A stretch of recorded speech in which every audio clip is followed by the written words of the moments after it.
ఆత్మజ్ఞాని ఎలా ఉంటాడు అంటే, ఆత్మజ్ఞాని ఎలా ఉంటాడు అనే విషయానికి వస్తే,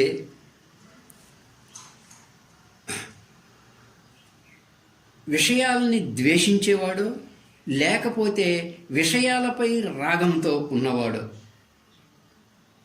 అంటే ఎవరైనా కానీ, అంటే విషయాలని ద్వేషించేవాడు కానీ, విషయాలపై రాగంతో ఉన్నవాడు కానీ ఏమంటున్నారయ్యా అంటే, ఇద్దరూ ముక్తిని పొందరు.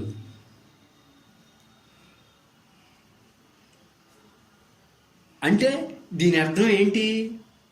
ఆత్మజ్ఞాని రాగద్వేషాలు రెండిటికీ అతీతంగా ఉండాలి అని అర్థం. దీని అర్థం ఏమంటే, ఆత్మజ్ఞాని రాగద్వేషాలు రెండిటికీ అతీతంగా ఉండాలి, దేనిపైన ఆసక్తితో ఉండకూడదు.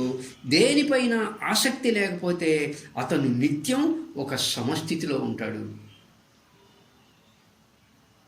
ప్రాప్తించిన దానితో ఆత్మజ్ఞాని సంతృప్తితో ఉంటాడు. జీసస్ కూడా బైబిల్లో ఏం చెప్పారు అంటే, నువ్వు ఎలా జీవించాలి అంటే, ఈ రోజుకి ఈ రొట్టె చాలు అన్నట్లు ఉండాలి. ఏది దక్కితే దాంతో ఈ రోజుకి ఈ రొట్టె చాలు అన్నట్లుండాలి. అంటే ఇది చాలు, ఇది మేలు అన్నట్లుండాలి అని దీని యొక్క అర్థం. ఏమి జరుగుతున్నా ఇది మేలు, ఏది దక్కుతున్నా ఇది చాలు అన్నట్లుండాలి. అంతేగాని అది కావాలి ఇది కావాలి అనడు ఆత్మజ్ఞాని.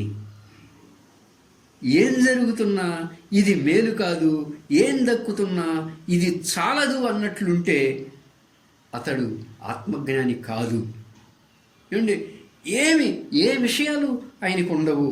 అంతేకాకుండా బాహ్య ప్రపంచ వస్తువులతో తాదాత్మ్యం చెంది ఉండటాన్ని, అంటే దేహంతో తాదాత్మ్యం చెంది ఉండటాన్ని, మనసులో ఆలోచనలతో తాదాత్మ్యం చెంది ఉన్నప్పుడు కలిగేటువంటి సుఖదుఖాలు, జయాపజయాలు, లాభ నష్టాలు, గౌరవ అవమానాలు, అవి వాటిని ద్వంద్వాలు అంటారు.